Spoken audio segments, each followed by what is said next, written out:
O vento cortava meu rosto como navalha quando ouvi as palavras que destruíram meu mundo. Agora vá para a rua. Não aguento mais sustentar você. Fique no frio. Meu próprio filho. Minha única família. Me expulsando de casa quando o termômetro marcava -7 graus em pleno inverno de Pelotas. Meu nome é Benedita Cardoso.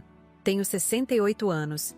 E naquele momento gelado de junho, tudo o que construí como mãe desmoronou em segundos. Marcelo estava parado na porta da nossa casa simples no bairro Três Vendas, os olhos cheios de uma raiva que eu não reconhecia. Parecia um estranho usando o rosto do meu filho. Vocês sabem aquela sensação quando o chão some debaixo dos seus pés? Foi exatamente isso que senti. Não era apenas o frio penetrante do Rio Grande do Sul que me fazia tremer, mas a frieza nas palavras dele, como se eu fosse apenas um problema a ser descartado. 26 anos atrás, quando Marcelo nasceu, prometi que seria a melhor mãe do mundo. Criei ele sozinha, depois que o pai nos abandonou quando descobriu que eu estava grávida.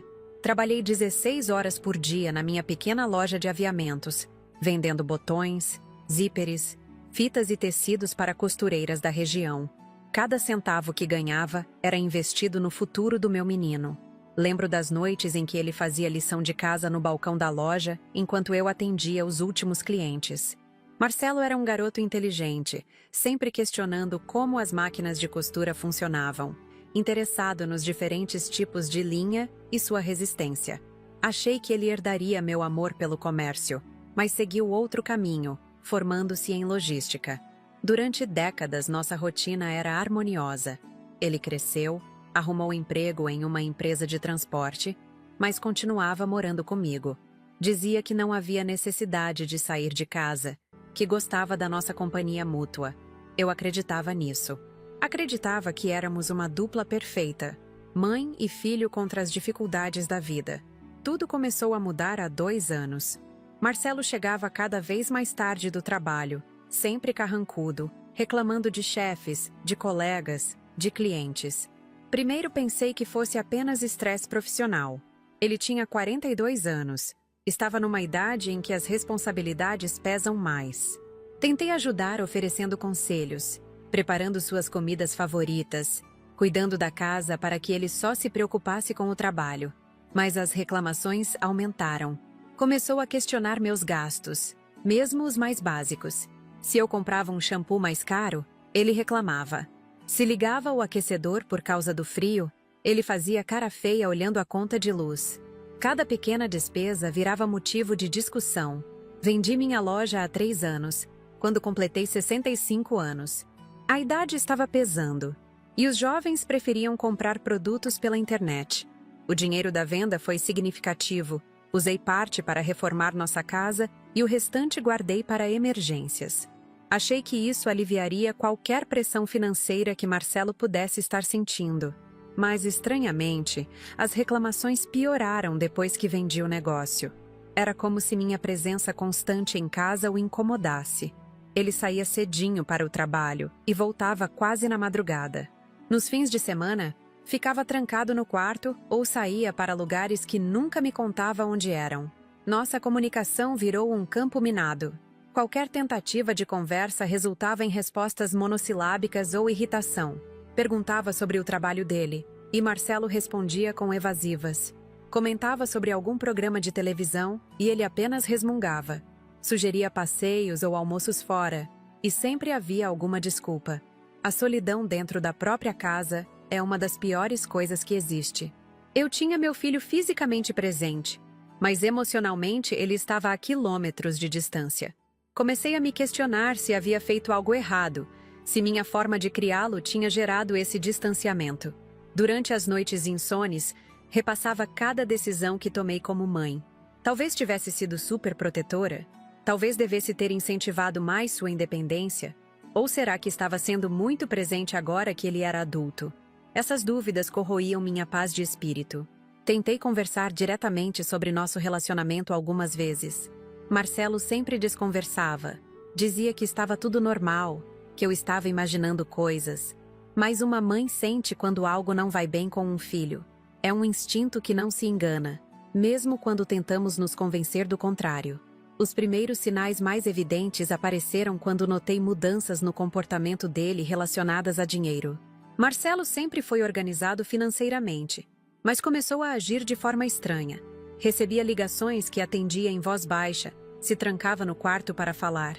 Chegavam cartas que ele abria nervosamente e logo depois rasgava. Uma tarde, quando fui arrumar seu quarto, encontrei vários papéis amassados na lixeira.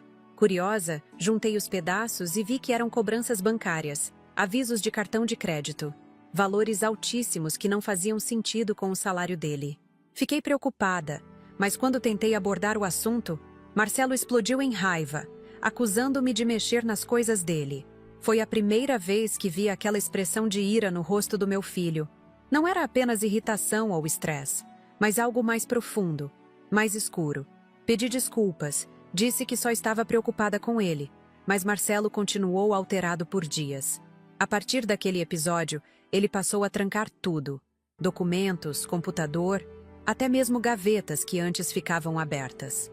Era como se estivesse escondendo algo muito sério, algo que não podia nem cogitar dividir comigo.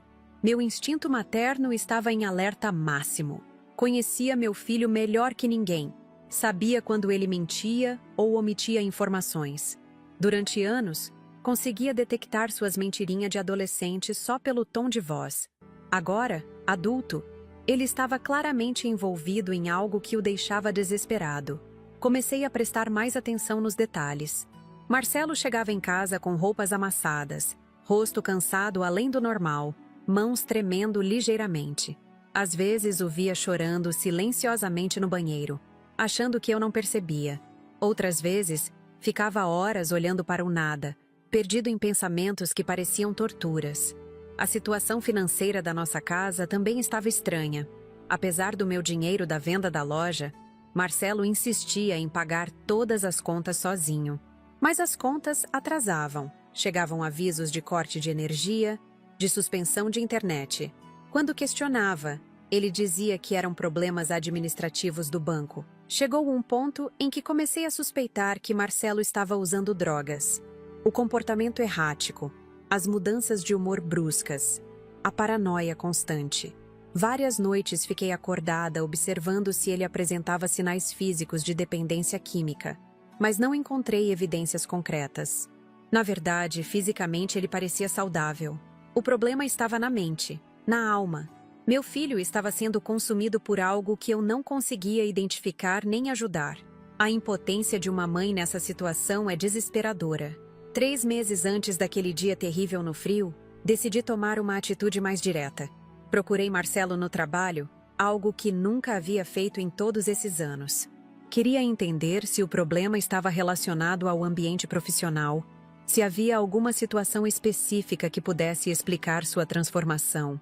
A empresa de logística ficava numa zona industrial nos arredores de Pelotas. Quando cheguei lá, pedi para falar com meu filho. A recepcionista me olhou estranhamente e disse que Marcelo estava numa reunião importante, que não podia ser interrompido. Esperei 2 horas, mas ele não apareceu. No dia seguinte, quando perguntei sobre minha visita ao trabalho, Marcelo ficou furioso. Disse que eu havia passado vergonha para ele, que era inadmissível uma mãe aparecer no emprego do filho adulto sem avisar. Nunca tinha visto tanta agressividade nas palavras dele. Tentei explicar que estava apenas preocupada, que queria entender o que estava acontecendo conosco. Mas Marcelo não quis ouvir. Disse que eu estava sendo invasiva, que precisava respeitar seu espaço e parar de tratá-lo como criança. Aquela discussão marcou o início do nosso período mais difícil. Marcelo praticamente parou de falar comigo. Chegava, comia em silêncio e se trancava no quarto. Nos fins de semana, desaparecia o dia inteiro. Eu ficava sozinha naquela casa, sentindo como se fosse uma estranha na minha própria vida. A solidão era sufocante. Durante 40 anos, minha existência girou em torno de ser mãe. Cada decisão, cada sacrifício, cada sonho estava conectado ao bem-estar do Marcelo. De repente, ele não queria mais minha presença, meu cuidado, meu amor. Comecei a perceber que estava sendo tratada como um fardo. Quando eu cozinhava, ele reclamava do cheiro. Quando assistia televisão, ele dizia que estava muito alto. Quando arrumava a casa, ele dizia que eu estava mexendo onde não devia. Qualquer coisa que eu fizesse virava motivo de irritação. A rejeição de um filho é uma das dores mais profundas que uma mãe pode sentir. É diferente da rejeição de um parceiro ou amigo, porque está baseada no amor mais puro que conseguimos sentir por outra pessoa. Quando esse amor é rejeitado, parece que nossa própria identidade se despedaça. Durante os últimos meses, passei a questionar meu valor como pessoa. Se meu próprio filho, que criei com tanto sacrifício e dedicação, não conseguia mais me suportar, o que isso dizia sobre quem eu era? Talvez eu realmente fosse uma pessoa difícil de conviver, chata, ultrapassada. Essas dúvidas me consumiam diariamente. Olhava no espelho e via uma mulher de 68 anos, cabelos grisalhos, rugas marcando décadas de trabalho e preocupação. Será que Marcelo via apenas uma velha inconveniente que atrapalhava seus planos? Será que eu era realmente um peso na vida dele? Tentei diversas abordagens para reconquistar a boa relação que tínhamos. Preparei pratos especiais que ele gostava na infância, ofereci ajuda com tarefas domésticas que antes ele dividia comigo. Sugeri atividades que fazíamos juntos nos tempos bons. Nada funcionou. A indiferença foi substituída por irritação aberta. Marcelo não conseguia mais disfarçar o incômodo que minha presença causava. Suspirava alto quando eu entrava no mesmo ambiente que ele. Revirava os olhos quando eu fazia algum comentário. Respondia com monossilábios ou simplesmente me ignorava. Nessa altura, eu já estava mentalmente me preparando para a possibilidade de ter que sair de casa. Comecei a pesquisar residências para idosos, apartamentos pequenos que pudesse alugar, opções para reconstruir minha vida longe dali. A ideia partia meu coração, mas talvez fosse a única solução para preservar o pouco que restava do meu relacionamento com meu filho. 2 semanas antes do dia fatal, aconteceu algo que mudaria tudo.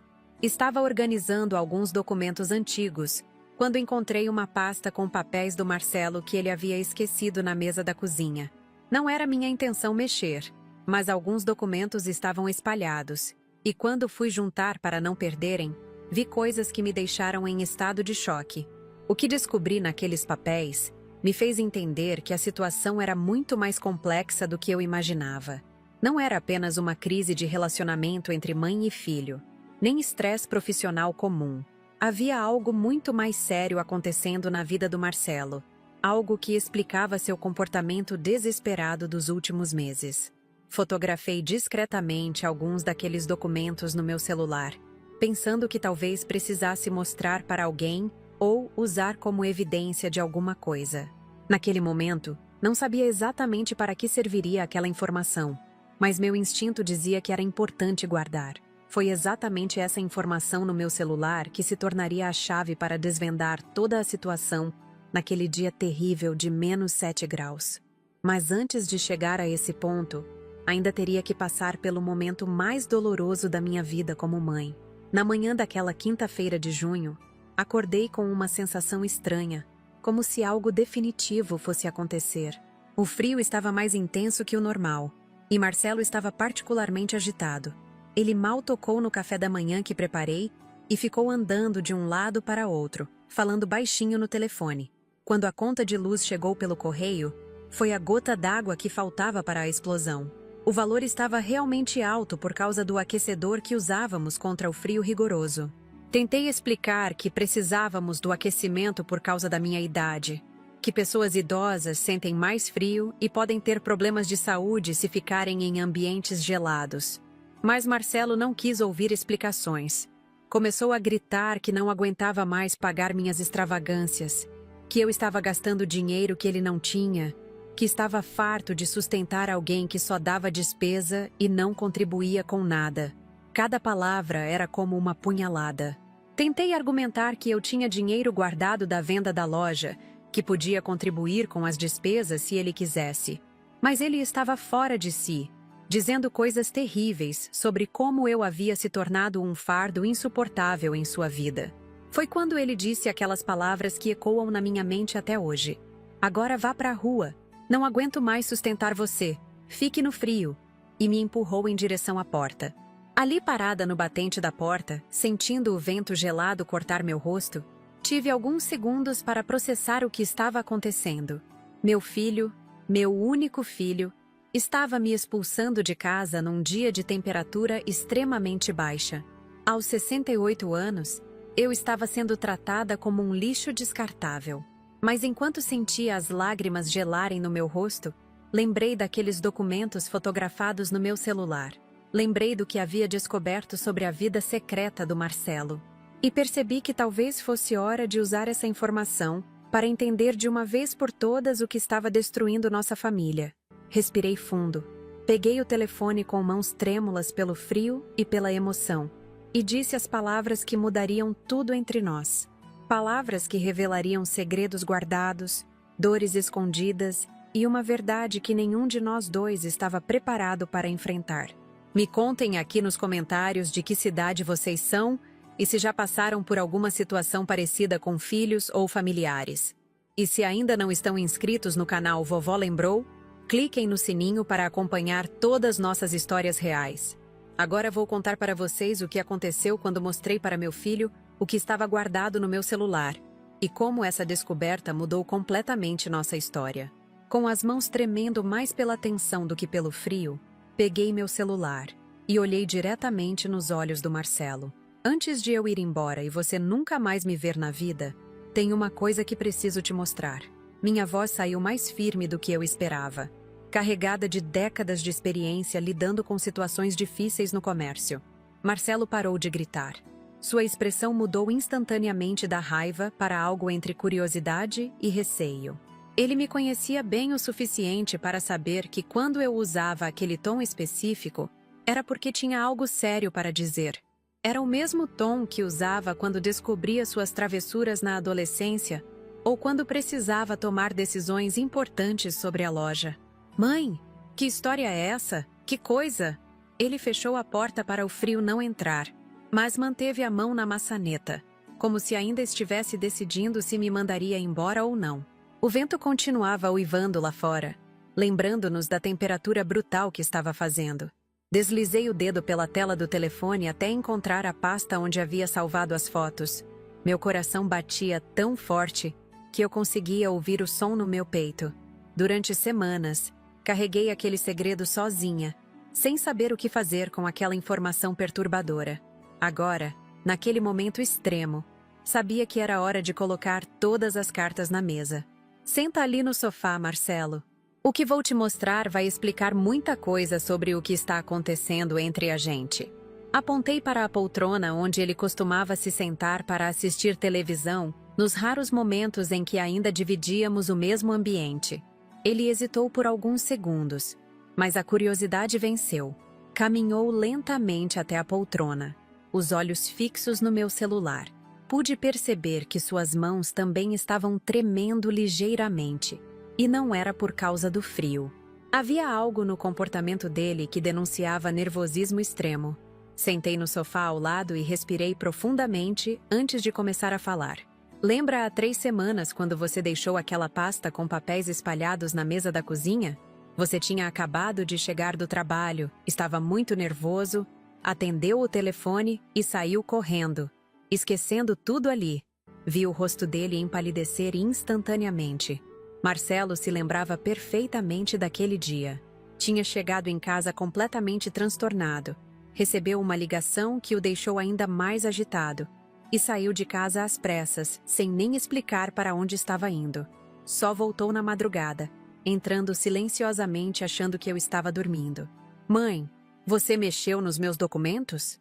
A voz dele saiu tensa, quase sussurrada. Havia uma mistura de pânico e raiva contida na pergunta. Não mexer, Marcelo. Estava apenas juntando os papéis que estavam espalhados para não voarem ou se perderem. Mas acabei vendo algumas coisas que me chamaram a atenção. Mantive meu tom calmo, mas firme. Queria que ele entendesse que não estava invadindo sua privacidade por maldade, mas que as circunstâncias me levaram àquela descoberta. Comecei a mostrar as primeiras fotos na tela do celular. Eram extratos bancários com movimentações estranhas, depósitos e saques em valores muito acima do salário que eu sabia que ele recebia na empresa de logística. Números que não faziam sentido algum para alguém na posição dele. Esses valores aqui, filho, De onde vem esse dinheiro? Seu salário é de R$ 4.000, mas aqui mostra depósitos de 15, 20 mil reais numa semana. E depois, saques imediatos dos mesmos valores. Apontei para os números na tela, observando cada microexpressão no rosto dele. Marcelo tentou pegar o celular da minha mão, mas eu afastei rapidamente. Espera, tem mais coisas que você precisa saber que eu vi. Minha experiência como comerciante me ensinou a ler pessoas. E estava claro que ele estava desesperadamente tentando inventar alguma explicação convincente. Passei para a próxima foto, que mostrava um documento ainda mais comprometedor. Era um e-mail impresso onde Marcelo combinava horários e locais específicos com alguém identificado apenas como J. Carlos. As mensagens eram cheias de códigos e referências que pareciam deliberadamente cifradas. Entrega do material na quarta, local habitual, mesma quantia de sempre. Que material é esse, Marcelo? Que local habitual? Que quantia? Lia os trechos em voz alta, observando como cada palavra fazia ele afundar mais na poltrona. A descoberta daqueles documentos tinha acontecido por puro acaso, mas o impacto foi devastador para mim. Durante 3 semanas, carreguei sozinha o peso de saber que meu filho estava envolvido em algo suspeito, possivelmente ilegal. Eram noites sem dormir, imaginando os piores cenários possíveis. Lembrava perfeitamente do momento exato da descoberta. Estava preparando um chá na cozinha quando vi os papéis espalhados na mesa. Minha primeira reação foi apenas juntá-los numa pilha organizada, como sempre fazia quando via algo fora do lugar. Mas alguns números chamaram minha atenção. Como ex-comerciante, tinha facilidade com números e documentos financeiros. Imediatamente percebi que aqueles valores não condiziam com a realidade que eu conhecia da vida do Marcelo. Eram quantias muito altas, sendo movimentadas com frequência alta demais para ser salário ou investimentos legítimos. A curiosidade inicial se transformou em preocupação quando comecei a ler mais atentamente.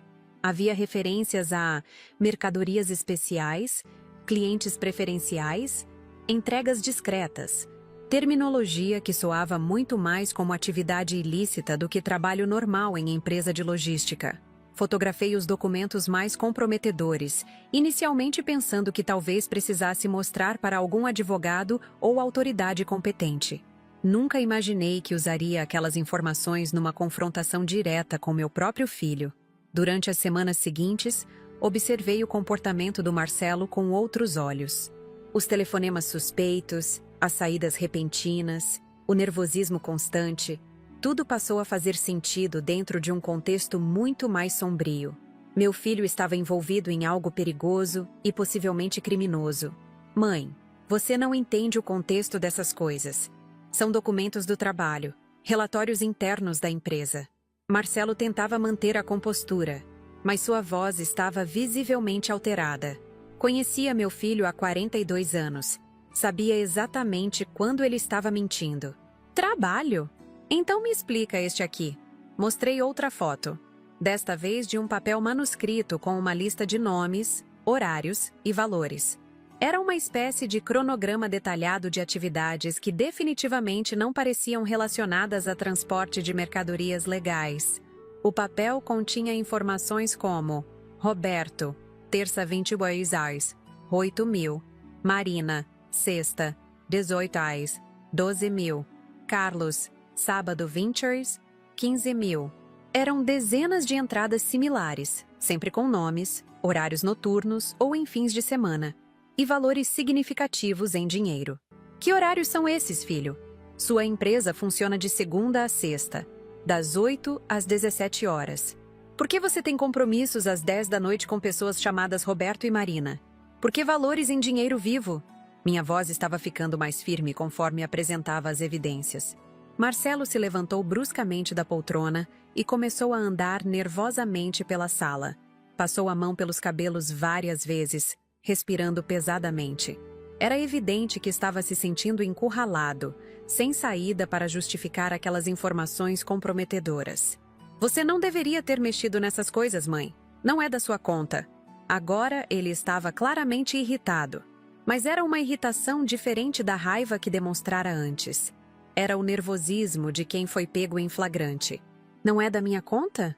Marcelo, você está morando na minha casa, usando o dinheiro que guardei da venda da minha loja, e claramente envolvido em atividades que podem ser perigosas ou criminosas. Como isso não é da minha conta? Minha indignação começou a superar a tristeza que sentia por estar descobrindo que meu filho me escondia segredos tão graves. Continuei mostrando as fotos, cada uma revelando aspectos mais inquietantes das atividades secretas dele. Havia mensagens de texto com linguagem cifrada, comprovantes de depósitos em contas diferentes, até mesmo o que parecia ser um mapa da região com pontos marcados estrategicamente. E este mapa aqui, estes pontos marcados na região metropolitana de Pelotas, com horários anotados ao lado? Amplie a imagem na tela para que ele pudesse ver claramente os detalhes. Parece um roteiro muito bem planejado de algo, não é mesmo? O mapa mostrava pontos em bairros diferentes da cidade, alguns na zona rural, outros em áreas industriais. Cada localização tinha um código numeral e horários específicos anotados. Era evidentemente um roteiro de atividades clandestinas, organizadas com precisão militar. Marcelo parou de andar e se virou para mim com uma expressão que nunca tinha visto antes. Era uma mistura de desespero, raiva e algo que parecia quase alívio, como se parte dele estivesse aliviada por finalmente ter sido descoberto e não precisar mais carregar aquele segredo sozinho. Tá bom, mãe, tá bom. Você quer saber a verdade? Então vou te contar a verdade. Ele sentou na borda da mesa de centro, ficando bem próximo de mim. Suas mãos tremiam visivelmente agora. Sim, estou envolvido em coisas que não são convencionais. Sim, estou ganhando dinheiro de formas que você não aprovaria, mas você não faz ideia do motivo.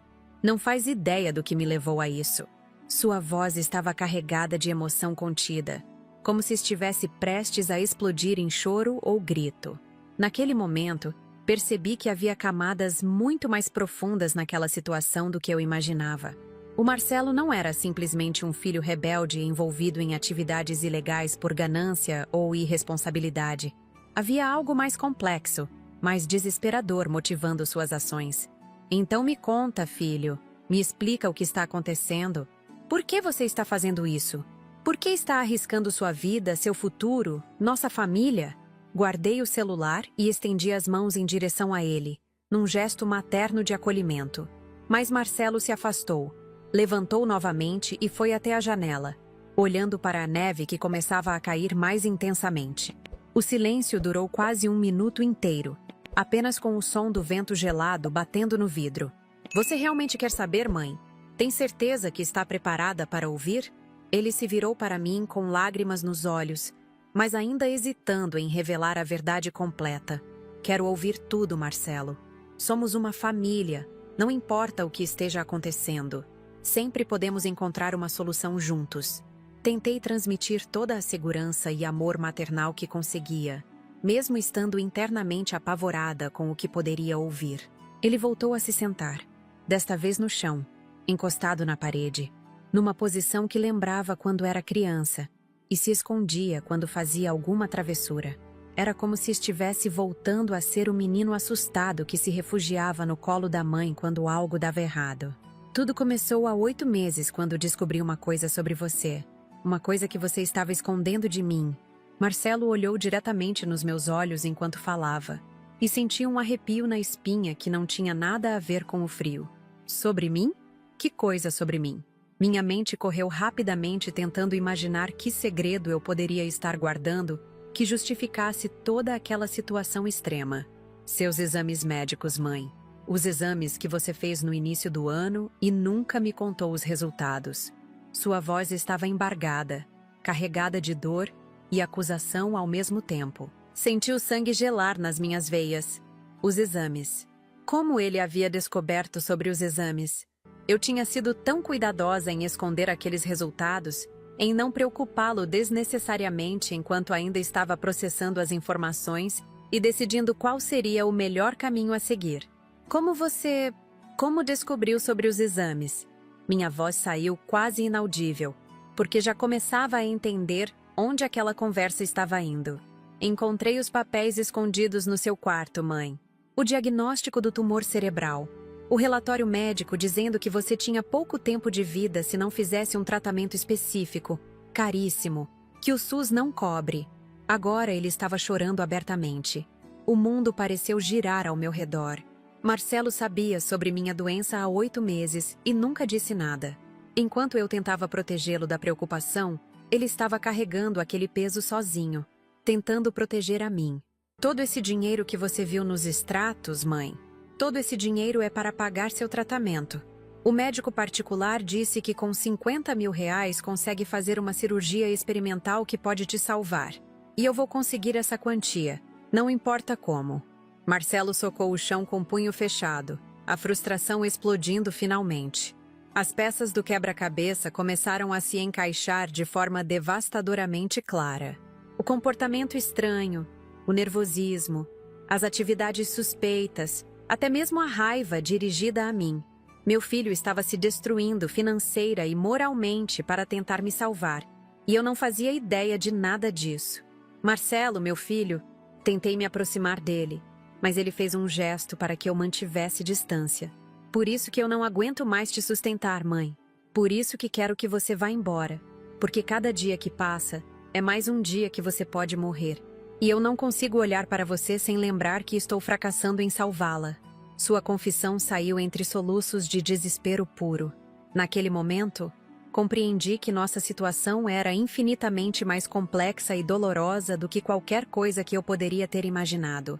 Não éramos simplesmente mãe e filho em conflito, mas duas pessoas que se amavam desesperadamente, tentando proteger uma a outra e falhando miseravelmente nesse processo. Mas ainda havia algo que Marcelo não sabia. Algo no meu celular que mudaria completamente a perspectiva de toda aquela situação trágica. Algo que eu havia descoberto apenas 2 dias antes e que poderia resolver todos os nossos problemas de uma forma que ele jamais imaginaria. O vento continuava uivando lá fora, mas agora o frio que eu sentia era interno, vindo da dor de entender o sacrifício que meu filho estava fazendo por mim e da responsabilidade de ter que revelar a ele que talvez, apenas talvez, ainda houvesse esperança para nossa família destruída. Permaneci em silêncio por alguns minutos, absorvendo a magnitude do que Marcelo havia me revelado. Meu filho estava se arriscando criminalmente para tentar salvar minha vida, enquanto eu tentava esconder dele a gravidade da minha situação médica. Era uma tragédia de amor mal direcionado, onde ambos tentávamos proteger um ao outro e acabamos criando uma distância intransponível. Marcelo, levanta daí do chão e vem cá perto de mim. Minha voz saiu mais serena do que eu sentia por dentro. Depois de décadas criando esse menino, sabia que momentos de crise exigiam firmeza maternal, não desespero conjunto. Ele hesitou, limpando o rosto com as costas da mão. Mãe, eu não quero sua pena. Já tomei minha decisão sobre o que preciso fazer. Não vou deixar você morrer por falta de dinheiro. Não é pena, filho, é amor. E antes de você tomar qualquer decisão definitiva, precisa ver o resto do que encontrei no meu celular. Estendi a mão para ele mais uma vez. E desta vez, Marcelo aceitou minha ajuda para se levantar. Ele se sentou ao meu lado no sofá, mantendo uma distância respeitosa, mas permitindo que eu colocasse minha mão no seu braço. Podia sentir a tensão nos músculos dele, como se estivesse permanentemente preparado para fugir ou lutar. O que você viu foram apenas os documentos que estavam por cima na pasta. Mas tinha outras coisas embaixo, coisas que você provavelmente nem prestou atenção quando estava arrumando. Voltei a mexer no celular, procurando pela pasta onde havia guardado as outras descobertas. Enquanto navegava pelas fotos, observei o perfil do meu filho. Mesmo aos 42 anos, ainda conseguia ver o garotinho que costumava se aconchegar comigo no sofá para assistir desenhos animados. As rugas de preocupação ao redor dos olhos eram novas, resultado dos últimos meses de estresse extremo. Aqui, olha esta foto. Mostrei para ele uma imagem que havia capturado de um envelope lacrado que estava no fundo da pasta. Era um envelope oficial, com timbre de escritório de advocacia, endereçado para mim. Marcelo franziu a testa, claramente confuso. Esse envelope estava junto com meus documentos? Não me lembro de ter visto nada endereçado para você. Estava no fundo da pasta, provavelmente grudado em algum papel seu sem você perceber. Quando vi meu nome, abri para verificar o conteúdo. Passei para a próxima foto, que mostrava a carta aberta. A expressão dele mudou gradualmente conforme foi compreendendo o que estava vendo. Era uma correspondência oficial de um escritório de advocacia de Porto Alegre, datada de apenas 4 dias atrás. Prezada senhora Benedita Cardoso, informamos que a ação judicial número... Mãe, que ação judicial é essa? Ele pegou meu celular para ler mais atentamente, sua voz demonstrando crescente curiosidade. Continue lendo, filho. Você vai entender. Observei cada microexpressão no rosto dele, enquanto seus olhos percorriam o texto oficial, referente ao processo movido contra o Plano de Saúde Meridional, pelos danos causados pela negativa indevida de cobertura para tratamento oncológico no período de 1998 a 2001. Mãe, isso é sobre aquela época que você teve câncer de mama? Marcelo ergueu os olhos para mim, começando a perceber a importância daquele documento. Exato. Lembra que eu lutei durante 3 anos contra o plano de saúde porque eles se recusavam a cobrir meu tratamento de quimioterapia? Dizia que era procedimento experimental não aprovado pela ANS? As memórias daquela época difícil voltaram com força total. Aquele havia sido um período terrível da nossa vida. Marcelo tinha apenas 16 anos quando descobriu câncer de mama. Além de lidar com minha própria mortalidade, precisava enfrentar a burocracia desumana de um plano de saúde que negava sistematicamente todos os tratamentos necessários. Lembro sim, você quase morreu porque eles ficaram enrolando com autorizações. A voz dele estava carregada de uma raiva antiga, lembrando da impotência que sentiu como adolescente vendo sua mãe lutando contra a doença e contra a negligência empresarial. Foram 2 anos de batalha judicial até conseguir que eles cobrissem o tratamento básico. Mesmo assim, tive que pagar vários procedimentos do meu próprio bolso, usando todo o dinheiro que tinha guardado da loja. Continuei explicando enquanto ele lia o documento. Mas você nunca me contou que havia processo judicial correndo todos esses anos. Marcelo levantou a cabeça novamente, surpreso com essa informação. Porque eram mais de 20 anos de processo, filho. Advogado indo e vindo, papelada que não acabava mais. Pensei que nunca daria em nada. Até esqueci que ainda estava tramitando. Gesticulei para que ele continuasse lendo. O Tribunal Regional decidiu favoravelmente a requerente, condenando a empresa ré ao pagamento de indenização por danos morais e materiais no valor de... Mãe, esse valor aqui está certo? Marcelo apontou para um número na tela, seus olhos arregalados. Está certo sim, R$1.200.000. Ma'am, falei o valor em voz alta, observando como ele processava aquela informação surreal. Marcelo ficou completamente imóvel por alguns segundos, como se o cérebro tivesse travado tentando processar aquela informação. R$1.200.000. Era uma quantia que mudava completamente o contexto de todos os problemas que enfrentávamos. 1 milhão. Mãe, você tem certeza que leu certo? Ele voltou a examinar o documento minuciosamente, como se pudesse ter havido algum equívoco na interpretação. Continua lendo, Marcelo. A carta explica como vai funcionar o recebimento. Incentivei ele a prosseguir com a leitura, enquanto meu coração acelerava, lembrando da minha própria reação quando recebi aquela correspondência. O valor será depositado em conta corrente da beneficiária no prazo de 15 dias úteis a partir da data desta notificação. Solicitamos o comparecimento da senhora no escritório para a assinatura dos documentos finais. 15 dias úteis a partir de quando? Marcelo verificou a data da carta novamente. A carta é de segunda-feira passada. Hoje é quinta-feira. Significa que o dinheiro deve estar disponível até a próxima semana. Calculei mentalmente os prazos enquanto via a expressão dele se transformar gradualmente. O silêncio que se seguiu foi ensurdecedor. Apenas o vento batendo na janela e nossa respiração pesada. Marcelo estava segurando meu celular com as 2 mãos, relendo o documento várias vezes como se precisasse confirmar que aquilo era real. Mãe, isso significa que... Ele começou a falar, mas parou, aparentemente incapaz de formar as palavras necessárias. Significa que temos dinheiro suficiente para pagar qualquer tratamento que eu precise, resolver todas as suas dívidas, você parar com essas atividades perigosas e ainda sobra o bastante para vivermos confortavelmente pelo resto das nossas vidas. Terminei a frase que ele não conseguia completar. Marcelo largou o celular no sofá e enterrou o rosto nas mãos. Não estava chorando, mas respirava profundamente como alguém tentando controlar uma tempestade emocional interna. Era o som de um homem percebendo que todos os sacrifícios extremos que estava fazendo eram completamente desnecessários. Por que você não me contou isso antes, mãe? Por que deixou eu me meter nessa situação toda sem saber que já tínhamos solução? A pergunta saiu abafada por suas mãos, mas carregada de uma mistura de alívio e indignação. Por que receber uma carta do advogado não garante que o dinheiro vai chegar, filho? Já tive tantas esperanças frustradas com esse processo ao longo dos anos.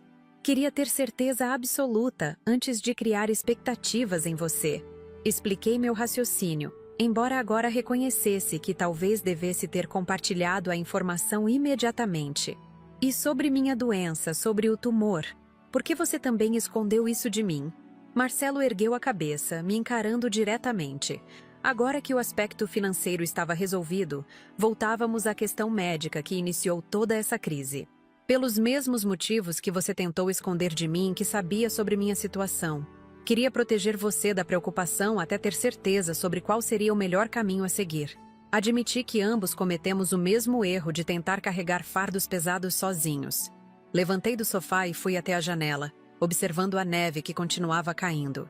A temperatura externa contrastava drasticamente com a intensidade emocional que estávamos vivendo dentro de casa. Era como se estivéssemos no olho de um furacão, temporariamente protegidos do caos que criamos ao nosso redor. Marcelo, existe algo mais que você precisa saber sobre minha situação médica. Virei-me para encará-lo novamente. Era hora de revelar também a última peça do quebra-cabeça. Mais alguma coisa? Mãe, quantos segredos você estava guardando? Ele se levantou também, claramente exausto emocionalmente, mas ainda atento para receber mais informações. Depois que recebi a carta do advogado na segunda-feira, resolvi voltar ao médico para discutir opções de tratamento privado. Sabia que agora teria condições financeiras para escolher o melhor caminho possível. Caminhei de volta para perto dele.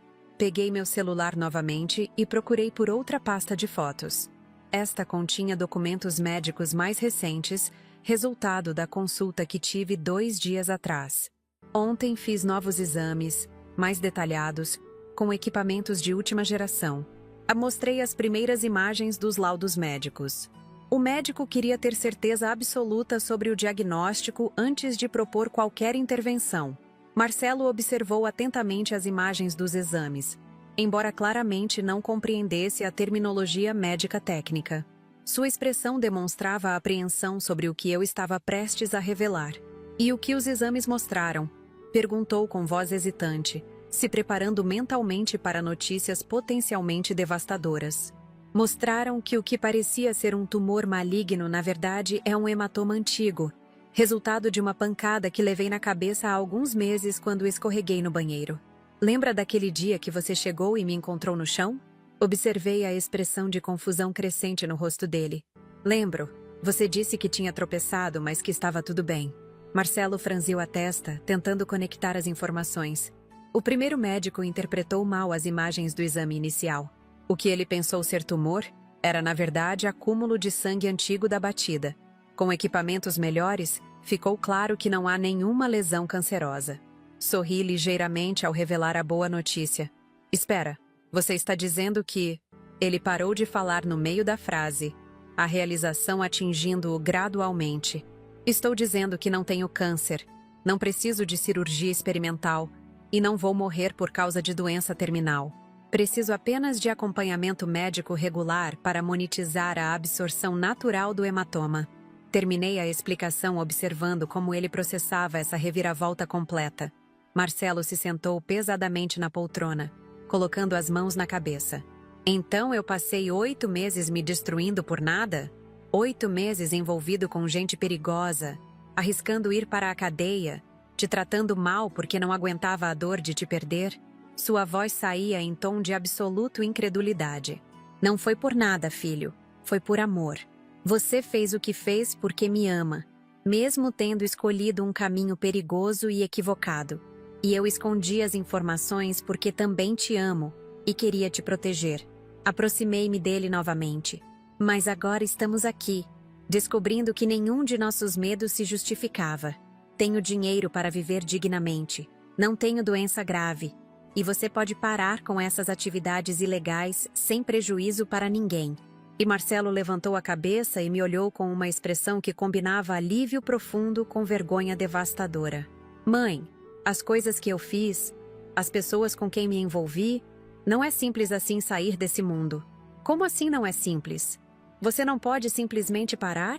Senti uma pontada de preocupação, percebendo que talvez ainda houvesse complicações que eu não havia considerado. Tem dinheiro envolvido, mãe. Dinheiro que eu peguei emprestado com agiotas para começar as operações. Gente que não aceita não como resposta quando você deve para eles. Marcelo baixou a voz, como se alguém pudesse estar escutando nossa conversa. Quanto dinheiro? Perguntei diretamente, já mentalmente calculando que parte da indenização seria necessária para resolver também essas pendências. 120 mil reais. Ele respondeu rapidamente, como se quisesse se livrar da confissão o mais rápido possível. Era um valor significativo, mas ainda assim representava apenas 1/10 do dinheiro que eu receberia. Resolveria também esse problema sem comprometer substancialmente nossos recursos futuros. Marcelo, com 1.200.000 reais, podemos pagar essa dívida, tirar você dessa situação e ainda ter mais de 1 milhão para construir uma vida nova. Vida onde não precisamos esconder segredos um do outro. Peguei as mãos dele entre as minhas. Você realmente acredita que pode ser assim tão simples? A voz dele carregava décadas de desespero sendo lentamente substituídas por uma esperança cautelosa. Acredito, filho, mas precisa ser agora. Precisa ser hoje. Não podemos deixar essa situação se prolongar mais um dia sequer. Soltei suas mãos e fui buscar meu casaco. Onde você vai? Marcelo se levantou alarmado. Nós vamos ao escritório do advogado agora mesmo. Vamos acelerar os trâmites para receber esse dinheiro o mais rápido possível. Depois vamos resolver suas pendências financeiras e tirar você dessa vida perigosa de uma vez por todas. Coloquei o casaco e peguei minha bolsa. Mas mãe, está fazendo menos 7 graus lá fora. E já é tarde. Ele apontou para a janela onde a neve continuava caindo. Exatamente por isso precisamos ir agora. Cada hora que perdemos é mais uma hora que você continua devendo para pessoas perigosas. Cada dia que passamos carregando esses segredos é mais um dia perdido da nossa vida em família. Estendi seu casaco para ele. Marcelo hesitou por um momento. Depois sorriu pela primeira vez em meses. Era um sorriso tímido, carregado de esperança, mas autenticamente feliz. Você tem razão, mãe. Chega de segredos. Chega de viver com medo. Vamos resolver isso hoje mesmo. Ele vestiu o casaco e pegou as chaves do carro. Quando estávamos saindo de casa, ele parou na porta e se virou para mim. Mãe, me desculpa por tudo o que falei hoje cedo. Por ter te tratado mal esses últimos meses. Por ter te mandado sair de casa no frio. Não precisa pedir desculpas, filho. Ambos fizemos escolhas difíceis tentando proteger um ao outro. O importante é que agora sabemos a verdade e podemos começar de novo. Abracei-o ali mesmo no batente da porta. Foi um abraço que carregava meses de dor, medo, amor mal compreendido e esperança renovada. Um abraço entre mãe e filho que finalmente podiam voltar a ser simplesmente família. O carro estava gelado como um freezer quando entramos. Marcelo ligou a ignição e esperamos alguns minutos com o motor aquecendo enquanto a neve grudava no para-brisa. Nenhum de nós falava, mas sentia a tensão no ar mudando gradualmente. Não era mais a tensão hostil dos últimos meses, mas uma energia nervosa de quem está prestes a tomar decisões que vão mudar tudo. Mãe, antes de irmos ao escritório, preciso te contar uma coisa sobre essas pessoas para quem devo dinheiro. Marcelo ajustou o retrovisor, evitando contato visual comigo. Sua voz tinha um tom de urgência, que me fez perceber que ainda havia aspectos da situação que eu desconhecia. O que tem sobre elas? Perguntei. Embora uma parte de mim já suspeitasse que não seria uma informação simples de processar. Não são apenas agiotas comuns. São pessoas ligadas a uma organização maior. Quando você entra nesse esquema, eles fazem questão de te deixar claro que saída não é uma opção fácil. Ele finalmente me encarou, e vi medo genuíno em seus olhos. Senti um frio no estômago que não tinha relação alguma com a temperatura externa. Durante toda a nossa conversa anterior, imaginei que resolver as dívidas seria simplesmente uma questão de pagar o valor devido. Não considerei que pudesse haver complexidades criminosas envolvidas. Explica melhor o que isso significa na prática. Mantive minha voz calma, mas internamente começava a compreender que nossa situação ainda era mais delicada do que eu calculara. Marcelo colocou o carro em movimento, dirigindo lentamente pelas ruas cobertas de neve enquanto falava. Eles me emprestaram dinheiro inicial para começar a operação de transporte irregular de mercadorias. Mas o acordo não era apenas pagar de volta com juros. Era me tornar parte permanente da rede deles. Que tipo de mercadorias você estava transportando? Fiz a pergunta que vinha evitando desde que vi os primeiros documentos suspeitos. Equipamentos eletrônicos contrabandeados, principalmente. Celulares, notebooks, tablets que entravam no país sem declaração fiscal. Eu buscava a mercadoria na fronteira com o Uruguai e distribuía para revendedores na região sul. Sua confissão saiu como se fosse um peso sendo tirado do peito. Processando essas informações, comecei a entender a magnitude real do problema. Não estávamos lidando apenas com dívidas pessoais, mas com uma operação criminosa organizada onde Marcelo se tornara uma peça importante na cadeia de distribuição. E eles simplesmente vão aceitar que você pare de trabalhar para eles porque tem dinheiro para quitar a dívida? Questionei, embora já intuísse que a resposta seria negativa. Essa é a questão, mãe. Nas últimas semanas, eles começaram a falar sobre expandir as operações. Querem que eu recrute outras pessoas, que use minha experiência em logística para otimizar as rotas de transporte. Marcelo parou em um sinal vermelho e me olhou diretamente. O chefe da operação, um cara chamado Valdenir, deixou claro que eu me tornei valioso demais para ser apenas um devedor temporário. Ele quer me promover dentro da organização.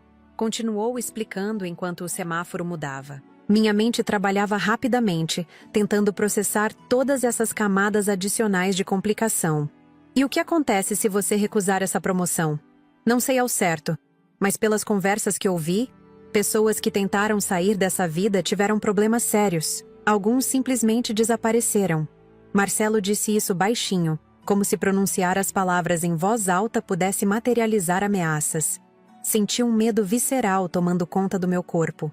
Meu filho não estava apenas envolvido com agiotas comuns, mas com uma organização criminosa que aparentemente não hesitava em usar violência para manter controle sobre seus membros.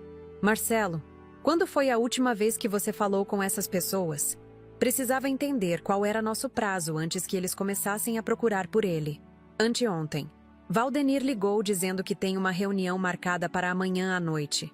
Uma reunião onde ele vai apresentar os novos planos de expansão e meu papel neles. Sua voz estava ficando progressivamente mais tensa conforme falava. Amanhã à noite? Isso nos dá menos de 24 horas para resolver toda essa situação. A urgência da situação atingiu-me com força total. Marcelo estacionou na frente do edifício onde funcionava o escritório do advogado. Era um prédio comercial elegante no centro de Pelotas, com várias placas de profissionais liberais na entrada. O contraste entre a sofisticação do ambiente e a gravidade criminal da situação do meu filho era surreal. Mãe, talvez devêssemos repensar isso. Se não conseguirmos resolver tudo até amanhã, eu vou ter que aparecer na reunião do Valdenir. Faltar seria suspeito e perigoso. Marcelo desligou o motor, mas não fez menção de sair do carro. Exatamente por isso precisamos tentar. Não podemos desistir antes de esgotar todas as possibilidades. Abri a porta do carro, determinada a seguir com nosso plano original. O edifício tinha aquecimento central, o que foi um alívio depois do frio cortante da rua. Procuramos o escritório do Dr. Henrique Mesquita, no diretório do térreo, e descobrimos que ficava no 8º andar. Durante a subida no elevador, Marcelo continuou me dando mais detalhes sobre sua situação. Tem outra coisa que você precisa saber sobre o dinheiro que devo para eles. Os 120 mil não são apenas empréstimo. 15 mil é porcentagem deles sobre os lucros das operações que já fiz. Isso muda alguma coisa na forma de negociar? Perguntei, embora não compreendesse completamente as implicações dessa diferenciação. pode mudar tudo. Eles podem argumentar que, se sair da operação, vou precisar compensar os lucros futuros que deixarão de ter comigo. É uma forma de chantagear as pessoas a continuarem trabalhando indefinidamente. Marcelo explicou enquanto caminhávamos pelo corredor até a porta do escritório. A recepcionista do Dr. Mesquita nos recebeu com educada surpresa quando expliquei que precisávamos tratar de urgências relacionadas ao processo da indenização. Ela consultou a agenda e informou que o advogado poderia nos atender em 15 minutos. Sentamos na sala de espera, folheando revistas sem realmente prestar atenção no conteúdo. Minha mente estava completamente focada em como abordar a questão da urgência, sem revelar detalhes criminosos comprometedores para Marcelo. Dr. Mesquita pode recebê-los agora. A recepcionista nos conduziu até uma sala ampla com estantes repletas de livros jurídicos e uma mesa imponente onde o advogado nos aguardava. Dr. Henrique Mesquita era um homem de aproximadamente 50 anos, cabelos grisalhos, óculos de armação metálica, transmitindo seriedade profissional. Cumprimentou-nos cordialmente e pediu para nos acomodarmos nas poltronas em frente à sua mesa. Senhora Benedita, recebi sua ligação solicitando esta reunião urgente. Em que posso ajudá-la? O advogado abriu uma pasta com documentos relacionados ao meu processo. Dr. Henrique, surgiram questões familiares urgentes que exigem acesso rápido à indenização. Gostaria de saber se existe alguma forma de acelerar o processo de liberação do valor. Expliquei de forma diplomática, evitando entrar em detalhes específicos. Compreendo. Legalmente, o prazo de 15 dias úteis é padrão para transferências dessa magnitude. Mas existem mecanismos para situações excepcionais. O advogado ajustou os óculos e consultou alguns documentos. Que tipo de mecanismos? Marcelo se inclinou para a frente, demonstrando interesse intenso na resposta. Posso solicitar liberação antecipada de parte do valor mediante apresentação de justificativa por emergência médica ou familiar grave. O tribunal pode autorizar liberação de até 70% do valor total em 48 horas. Dr. Mesquita explicou as opções legais disponíveis.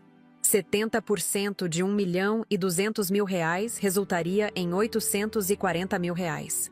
Valor mais que suficiente para resolver todas as pendências do Marcelo e ainda garantir nossa segurança financeira. Que tipo de documentação seria necessária para justificar essa emergência? Perguntei, mentalmente organizando que informações médicas recentes poderia utilizar. Relatórios médicos indicando necessidade de tratamento urgente e custoso, ou documentação comprobatória de situação familiar crítica, que demande recursos imediatos. O advogado enumerou as possibilidades. Tenho relatórios médicos recentes que podem servir como base para essa solicitação. Mostrei meu celular onde estavam armazenados os documentos médicos. Dr. Mesquita examinou cuidadosamente as imagens dos laudos médicos que mostrei. Esses documentos são adequados para fundamentar a solicitação. Posso protocolar o pedido ainda hoje. E provavelmente teremos resposta até amanhã no final da tarde. Amanhã no final da tarde pode ser tarde demais. Marcelo murmurou baixinho, mas o advogado ouviu. Existe alguma urgência específica além da questão médica? Dr. Mesquita dirigiu a pergunta diretamente para Marcelo, percebendo a tensão em sua voz. Marcelo me olhou questionadoramente, claramente inseguro sobre quanto deveria revelar. Decidi tomar a iniciativa e fornecer uma versão editada da verdade. Meu filho está enfrentando pressões financeiras relacionadas a dívidas contraídas para custear meu tratamento médico anterior. Existem prazos rígidos de pagamento que não podem ser postergados. Expliquei de forma que fosse tecnicamente verdadeira, sem revelar aspectos criminosos. Compreendo perfeitamente. Situações médicas familiares frequentemente geram pressões financeiras cascateadas. O advogado demonstrou empatia genuína pela nossa situação. Dr. Henrique, existe alguma possibilidade de conseguirmos algum valor ainda hoje? Mesmo que seja uma parcela menor? Insisti, sabendo que cada hora poderia fazer diferença. O advogado pensou por alguns momentos, consultando documentos e fazendo anotações. Existe uma possibilidade. Posso solicitar uma antecipação emergencial de R$ 200.000 através de um procedimento especial para situações críticas de saúde. Esse valor pode estar disponível ainda hoje no final da tarde. R$ 200.000 cobririam as dívidas do Marcelo e ainda deixariam um valor substancial para outras necessidades imediatas. Não seria o valor total, mas seria suficiente para resolver a situação mais urgente. Por favor, faça essa solicitação imediatamente. Autorizei sem hesitação. Vou precisar de algumas assinaturas da senhora em documentos específicos. E precisaremos aguardar aqui até receber a confirmação do tribunal. Dr. Mesquita começou a organizar os papéis necessários. Durante as próximas 2 horas, assinei diversos documentos, forneci informações bancárias e respondi perguntas detalhadas sobre minha situação médica e financeira. Marcelo permaneceu silencioso na maior parte do tempo, claramente ansioso com nossa corrida contra o relógio. Dr. Mesquita, enquanto aguardamos a confirmação, posso usar seu telefone para fazer algumas ligações importantes? Marcelo finalmente falou, demonstrando que tinha um plano em mente. Certamente. Pode usar a linha da recepção. O advogado autorizou. Marcelo saiu da sala e ficou quase 15 minutos falando baixinho no telefone. Quando retornou, sua expressão demonstrava uma mistura de alívio e preocupação. Consegui falar com Valdenir. Disse que surgiu uma oportunidade de negócio que pode interessar a ele e pedi para adiar nossa reunião para depois de amanhã. Ele concordou, mas deixou claro que é melhor ser algo realmente vantajoso. Marcelo relatou sua conversa. Que oportunidade você inventou? Perguntei, curiosa sobre que estratégia ele estava usando. Disse que tenho acesso a um carregamento grande de eletrônicos de uma fonte nova, mas que preciso de um dia para confirmar os detalhes. Marcelo explicou sua improvisação. Naquele momento, o telefone do Dr. Mesquita tocou. Ele atendeu, conversou por alguns minutos em linguagem jurídica técnica, fez anotações e depois desligou com uma expressão satisfeita. Senhores, tenho boas notícias. O tribunal aprovou nossa solicitação emergencial. Os R$ 200.000 serão transferidos para sua conta ainda hoje até às 18 horas. Dr. Mesquita anunciou o resultado. Era como se um peso imenso tivesse sido retirado dos meus ombros. R$ 200.000 resolveria a situação imediata do Marcelo e nos daria tempo para organizar o restante da nossa vida com calma e segurança. Dr. Henrique, quando poderemos ter acesso ao valor total da indenização? Perguntei sobre os próximos passos. Com essa aprovação emergencial, o restante do processo será acelerado. Calculo que em 1 semana terão acesso completo ao valor total. O advogado forneceu o cronograma. Saímos do escritório com uma sensação de vitória parcial, mas significativa. Na rua, a neve havia parado de cair, e os primeiros raios de sol da tarde começavam a aparecer entre as nuvens. Mãe, precisamos ir direto ao banco para confirmar que o dinheiro chegou, e depois resolver a situação com Valdenir o mais rápido possível.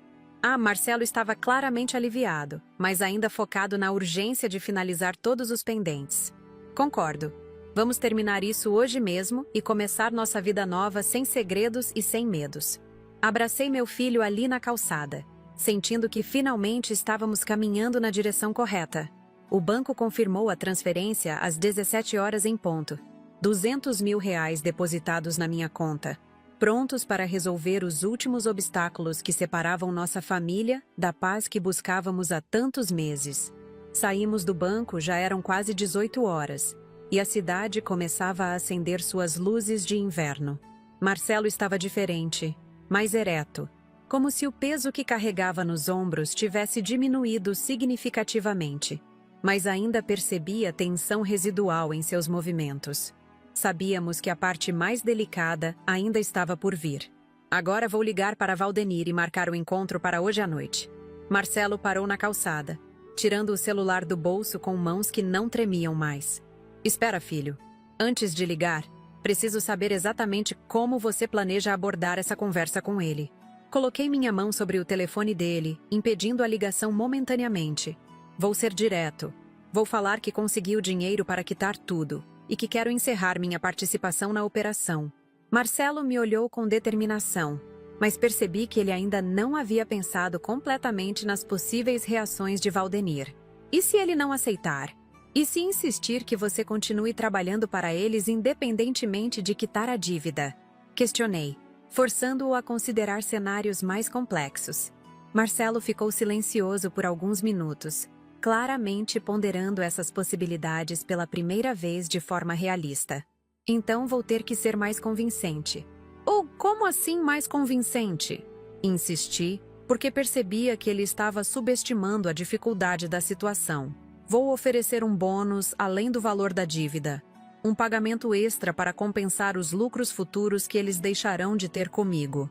Marcelo elaborou sua estratégia enquanto falava. Quanto você está pensando em oferecer? Calculei mentalmente quanto dos R$ 200 mil sobraria após essa negociação. 50 mil além dos 120 que devo. 170 mil no total. É uma oferta que ele vai ter dificuldade de recusar. Marcelo parecia convencido de que esse valor seria suficiente. Concordei com sua estratégia, embora internamente ainda me preocupasse com variáveis imprevisíveis. Pessoas envolvidas em atividades criminosas nem sempre tomam decisões puramente racionais baseadas em dinheiro. Tá bom, liga para ele, mas quero estar presente na conversa. Declarei minha intenção, provocando uma reação imediata de protesto do Marcelo. De jeito nenhum, mãe. É perigoso demais. Vou resolver isso sozinho.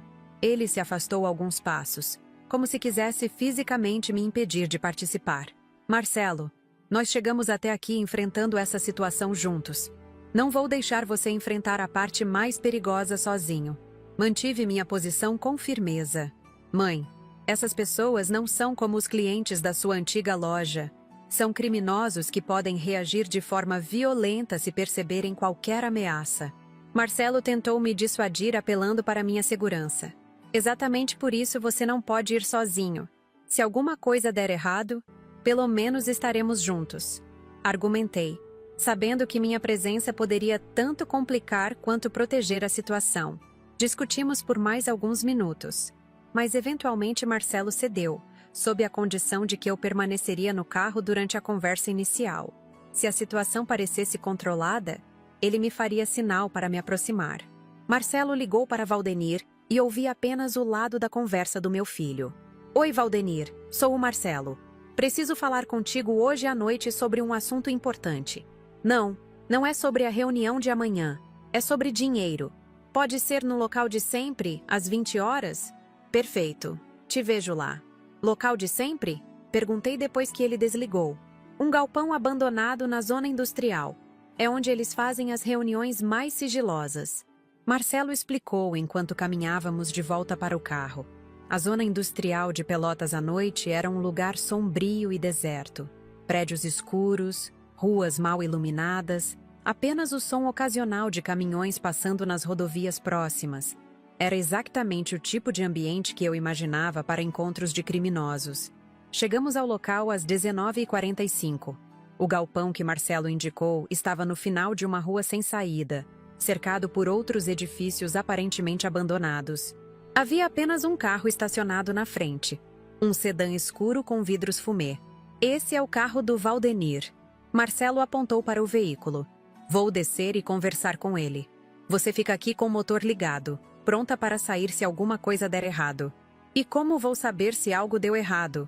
Perguntei, realizando que não havíamos discutido sinais de emergência. Se depois de 20 minutos eu não der sinal de que está tudo bem, você liga para a polícia e sai daqui imediatamente. Marcelo me entregou um cartão com o número do telefone dele. Observei meu filho caminhar em direção ao galpão, carregando uma mochila com o dinheiro em espécie que havíamos sacado no banco. Cada passo que ele dava me deixava mais tensa, imaginando cenários terríveis onde tudo poderia dar errado. Valdenir era um homem de estatura média, cabeça raspada, várias tatuagens visíveis nos braços. Mesmo de longe, transmitia uma aura de periculosidade que me fez questionar se nossa estratégia era realmente adequada. Ele cumprimentou Marcelo com um aperto de mão que parecia mais intimidação do que cordialidade. Eles entraram no galpão e por 15 minutos eu não vi nem ouvi nada. O silêncio era ensurdecedor, quebrado apenas pelo vento frio e pelo barulho distante do tráfego. Minha imaginação criava as piores possibilidades sobre o que poderia estar acontecendo lá dentro. Sudanemente, ouvi vozes alteradas vindas do galpão. Não conseguia distinguir palavras específicas, mas o tom era claramente de discussão acalorada. Meu coração disparou e comecei a me preparar mentalmente para tomar alguma ação de emergência. As vozes ficaram mais altas e ouvi o que parecia ser algo sendo jogado ou quebrado. Era impossível permanecer no carro sem saber se meu filho estava em perigo real. Contra todas as instruções que ele havia me dado, saí do carro e me aproximei cautelosamente do galpão.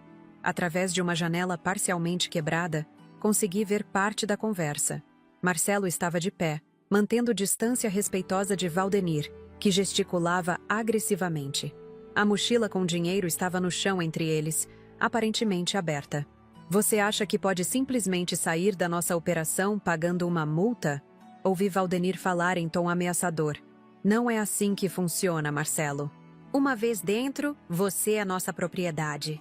Valdenir, estou oferecendo muito mais dinheiro do que você vai ganhar comigo nos próximos meses. É uma oferta justa. Marcelo mantinha sua voz calma, mas percebia nervosismo crescente em sua postura. Não é questão de dinheiro, é questão de respeito. Se deixaram sair fácil assim, outros vão querer seguir o exemplo. Valdenir chutou a mochila, espalhando algumas notas pelo chão. Nesse momento, percebi que nossa estratégia tinha uma falha fundamental. Não consideramos que a decisão de libertar Marcelo poderia não estar apenas nas mãos de Valdenir, mas envolver uma hierarquia criminosa mais complexa. Além do mais, Valdenir continuou, você sabe coisas demais sobre nossa operação. Rotas, contatos, metodologia. Essas informações não podem circular livremente. Era a primeira vez que o aspecto do conhecimento interno havia sido mencionado, e imediatamente compreendi que representava uma complicação muito mais séria do que dívidas financeiras. Decidi que não podia mais permanecer escondida apenas observando. Respirei fundo e entrei no galpão, interrompendo a conversa tensa entre os dois homens. Boa noite, Sr. Valdenir. Sou Benedita, mãe do Marcelo. Falei com a voz mais firme que consegui produzir, caminhando diretamente em direção a eles. Ambos ficaram visivelmente surpresos com minha aparição. Valdenir olhou para Marcelo com expressão interrogativa, como se quisesse confirmar se minha presença ali havia sido planejada. Mãe, eu falei para você ficar no carro. Marcelo estava claramente alarmado com minha decisão de me expor. Ouvi a conversa de vocês e percebi que existe um mal-entendido sobre a natureza da nossa proposta. Ignorei o protesto do Marcelo e me dirigi diretamente a Valdenir. Mal-entendido? Senhora, a senhora não compreende o tipo de negócio em que seu filho se meteu.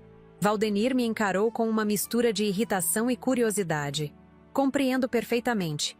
Por isso vim propor uma solução diferente. Mantive contato visual direto com ele, aplicando décadas de experiência, negociando com fornecedores difíceis na minha antiga loja. Que solução? Valdenir cruzou os braços, demonstrando ceticismo, mas pelo menos disposto a ouvir. Meu filho realmente sabe informações valiosas sobre a operação de vocês. E vocês têm razão ao se preocupar com essas informações circulando. Comecei minha argumentação reconhecendo a validade das preocupações dele. Continue. Valdenir fez um gesto para que eu prosseguisse.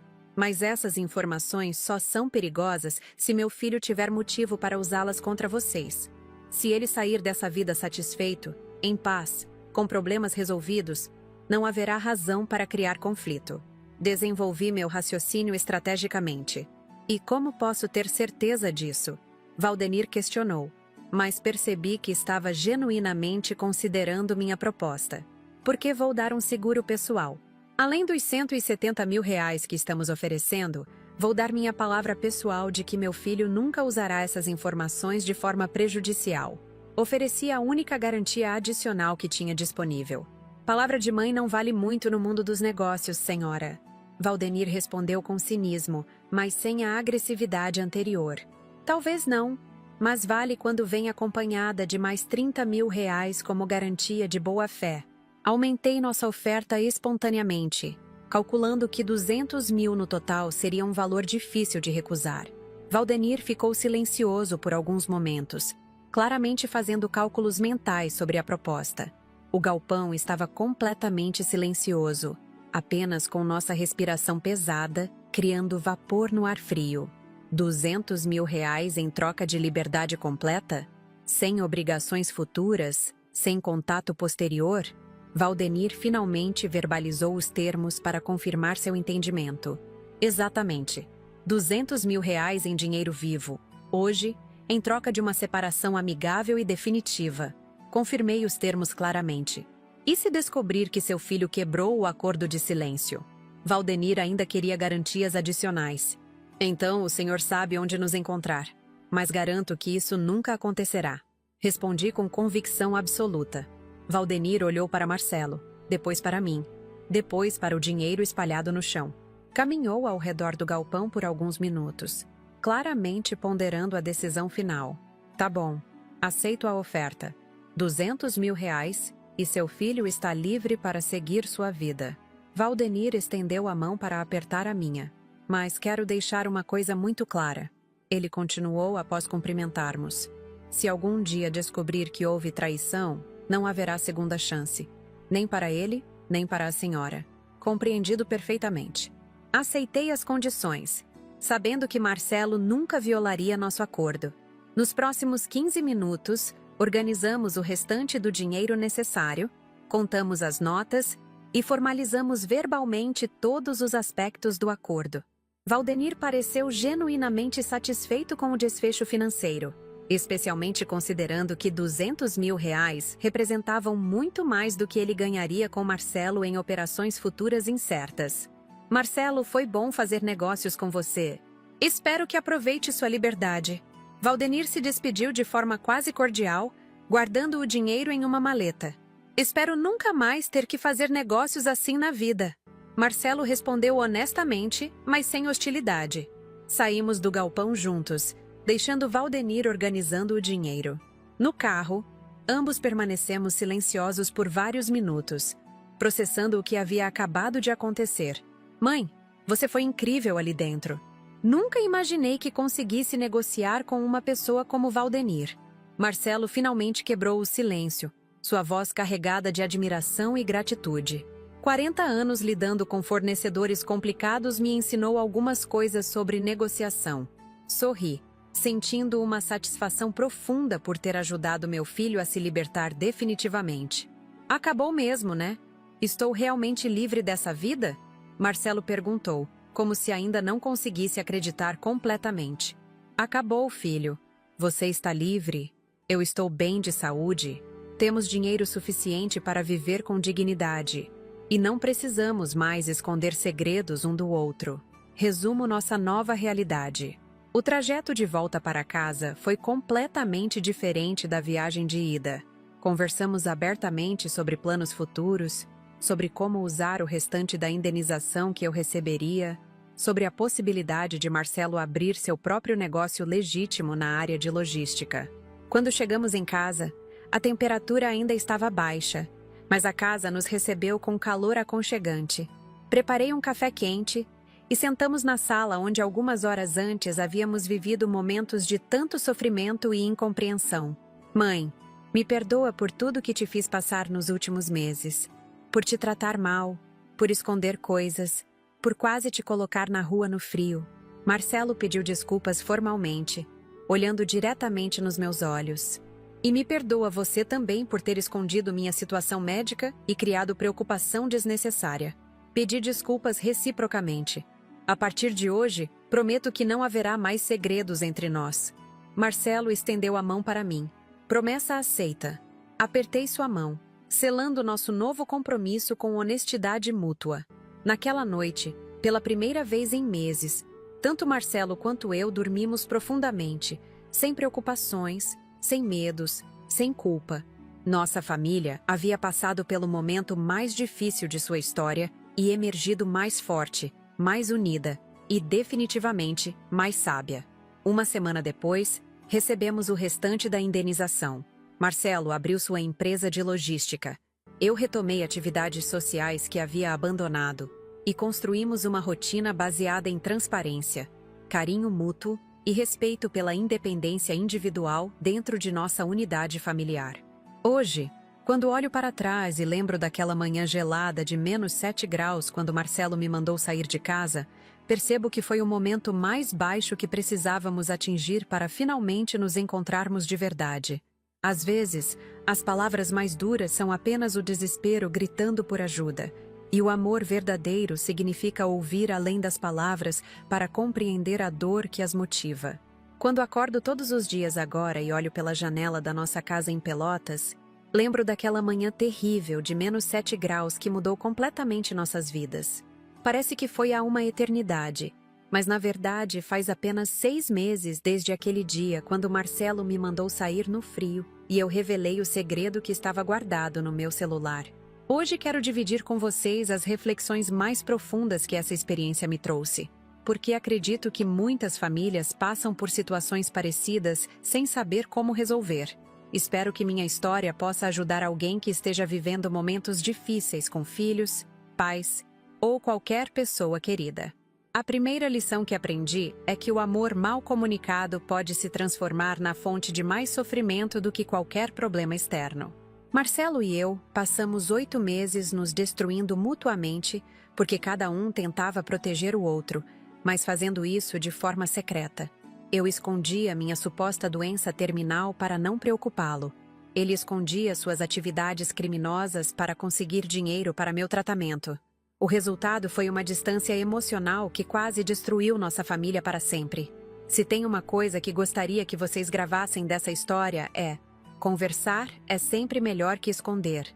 Não importa quão dolorosa seja a verdade, ela nunca vai ser mais destrutiva que os mal-entendidos criados pelos segredos. Quando finalmente colocamos todas as cartas na mesa, descobrimos que nossos medos eram muito maiores que nossos problemas reais. Me conta aqui nos comentários se vocês já passaram por alguma situação onde esconder a verdade de alguém querido acabou criando mais problemas ainda.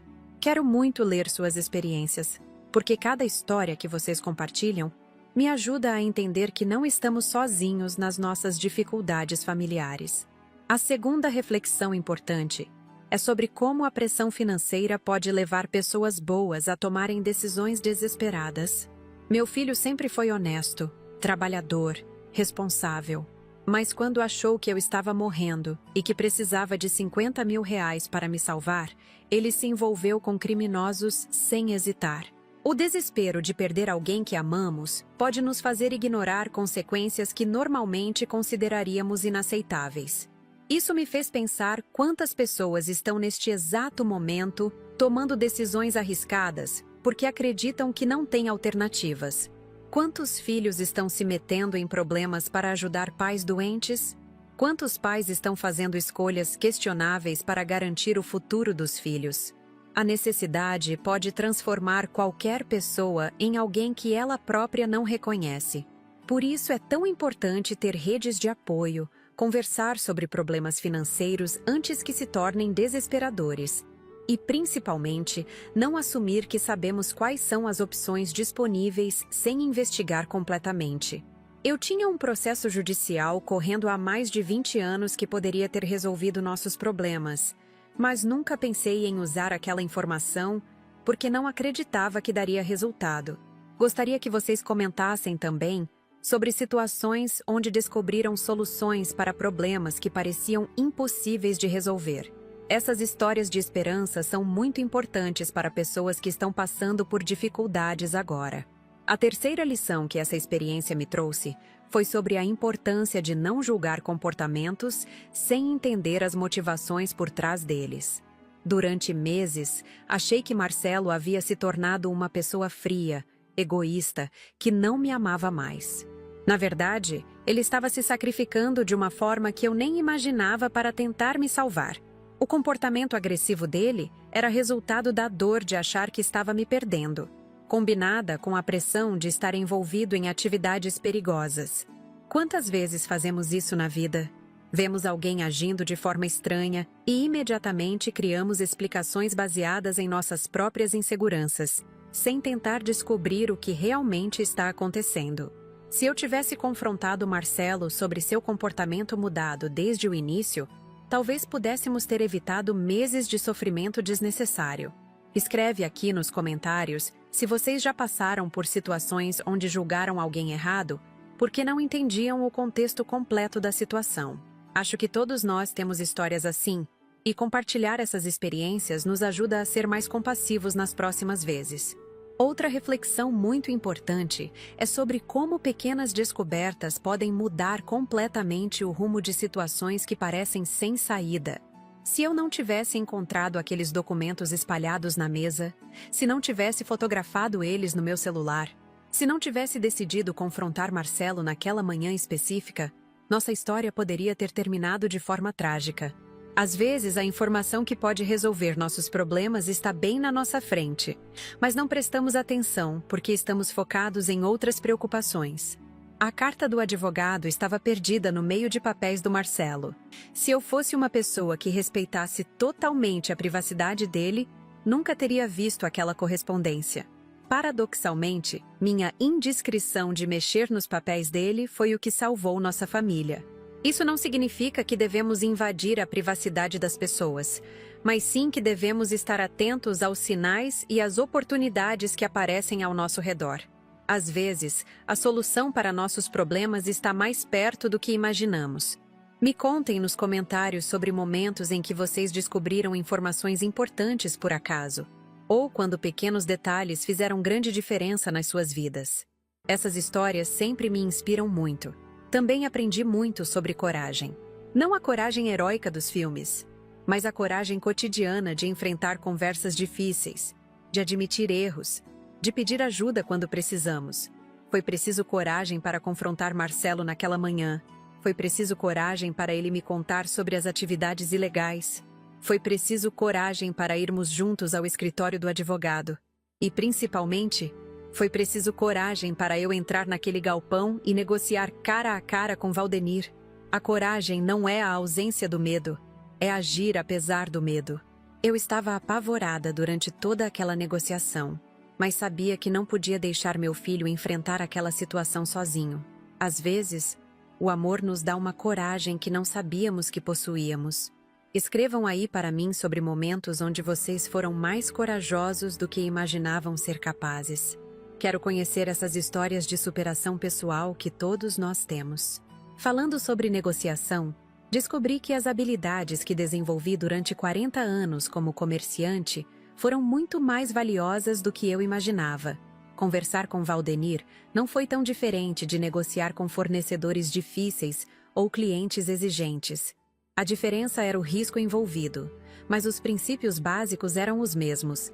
Entender o que a outra pessoa realmente quer, encontrar pontos de interesse comum, oferecer soluções que beneficiem ambas as partes.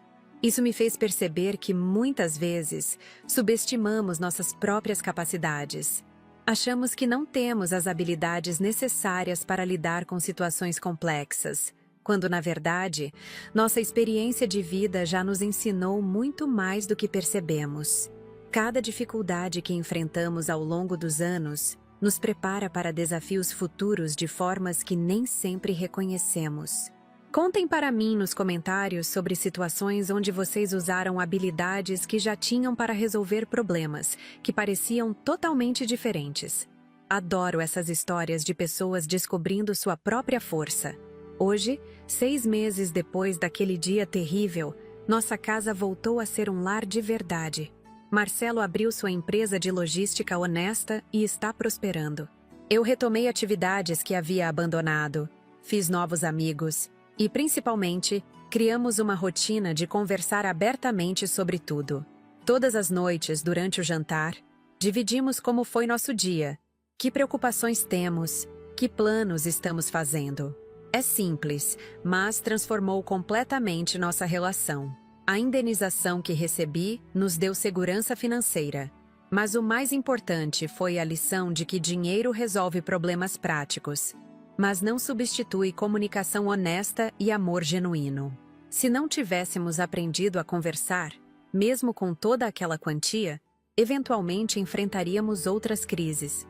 Aproveito para contar que usar parte do dinheiro para ajudar outras famílias em situações difíceis tem sido uma das experiências mais gratificantes da minha vida. Contribuímos com organizações que ajudam pessoas em crise financeira. E sempre que possível, tentamos orientar famílias que estão passando por problemas de comunicação como os nossos. Me digam nos comentários se conhecem organizações ou situações onde posso ajudar. Sempre fico feliz em saber sobre maneiras de fazer diferença na vida das pessoas. Uma coisa que me emociona muito é receber mensagens de pessoas que assistiram minha história e conseguiram resolver problemas familiares parecidos. Várias pessoas me escreveram contando que decidiram ter conversas honestas com filhos, pais ou cônjuges depois de ouvir sobre nossa experiência. Isso me mostra que compartilhar nossas dificuldades pode realmente ajudar outras pessoas. Por isso, continuo contando histórias aqui no canal Vovó Lembrou. Cada história que divido é uma tentativa de mostrar que problemas aparentemente impossíveis de resolver podem ter soluções surpreendentes. Que famílias podem se reconstruir depois de quase se destruir. Que o amor verdadeiro sempre encontra uma forma de vencer, mesmo quando tudo parece perdido. Se você chegou até aqui e ainda não se inscreveu no canal Vovó Lembrou, por favor clica no sininho agora. Preciso muito do apoio de vocês para continuar trazendo essas histórias reais que podem tocar e ajudar outras pessoas. Cada inscrição me motiva a continuar compartilhando experiências que podem fazer diferença na vida de alguém. Também peço para vocês deixarem o like neste vídeo. O like não custa nada para vocês, mas ajuda muito o canal a crescer e alcançar mais pessoas que possam se beneficiar dessas histórias. Quanto mais gente assistir, mais famílias podem encontrar inspiração para resolver seus próprios problemas. E por favor, comentem muito aqui embaixo. Quero saber suas opiniões sobre minha história, mas principalmente quero conhecer suas próprias experiências. Cada comentário que vocês deixam cria uma rede de apoio, onde pessoas com problemas parecidos podem se ajudar mutuamente. Os comentários são a alma deste canal. Contem sobre suas relações familiares, sobre segredos que vocês guardaram ou descobriram, sobre momentos difíceis que enfrentaram, sobre soluções criativas que encontraram. Não importa se são histórias tristes ou alegres. O importante é criarmos essa comunidade onde todos se sintam acolhidos. Outra forma muito importante de vocês me ajudarem é através do Valeu Demais. Para quem não conhece, é uma função aqui do canal onde vocês podem fazer doações em dinheiro para ajudar com os custos de produção dos vídeos. Gravar, editar e publicar conteúdo diariamente tem custos significativos, e qualquer ajuda financeira faz muita diferença. O Valeu Demais me permite dedicar mais tempo para preparar histórias bem contadas, investir em melhor qualidade de áudio e vídeo e, principalmente, manter a frequência diária de publicações. Sei que nem todos podem contribuir financeiramente, e não tem problema algum. Quem pode e quer ajudar, cada real doado é usado diretamente para melhorar o canal e trazer mais histórias para vocês. Essas doações também me permitem responder mais comentários, pesquisar histórias mais interessantes e até mesmo viajar quando necessário para verificar detalhes de algumas experiências que compartilho. É um investimento direto na qualidade do conteúdo que produzo para vocês. Aproveitem também para assistir outros vídeos aqui do canal Vovó Lembrou. Tenho muitas outras histórias reais de famílias que enfrentaram desafios diferentes, mas sempre com finais que mostram a força dos laços familiares e do amor verdadeiro. Cada história traz lições diferentes, e tenho certeza que vocês vão encontrar algo que fala diretamente com suas próprias experiências. Tem histórias sobre reconciliação entre irmãos que não se falavam há anos, sobre casais que quase se divorciaram, mas encontraram uma forma de reconstruir o casamento, sobre avós que criaram netos em situações adversas, sobre pessoas que superaram vícios com apoio da família. São todas histórias reais, contadas em primeira pessoa, que mostram que sempre existe esperança. Quero fazer um pedido especial para vocês compartilharem este vídeo e outros do canal com pessoas que conhecem. Muitas vezes, alguém está passando por uma situação difícil e não sabe onde buscar inspiração ou orientação. Um vídeo compartilhado pode ser exatamente o que essa pessoa precisa naquele momento. Compartilhem no WhatsApp com familiares, no Facebook com amigos, em qualquer rede social onde acham que pode ajudar alguém. Não sabemos quem está precisando ouvir essas mensagens de esperança e superação. Finalizando, quero deixar uma mensagem especial para qualquer pessoa que esteja assistindo isso e passando por momentos difíceis em família.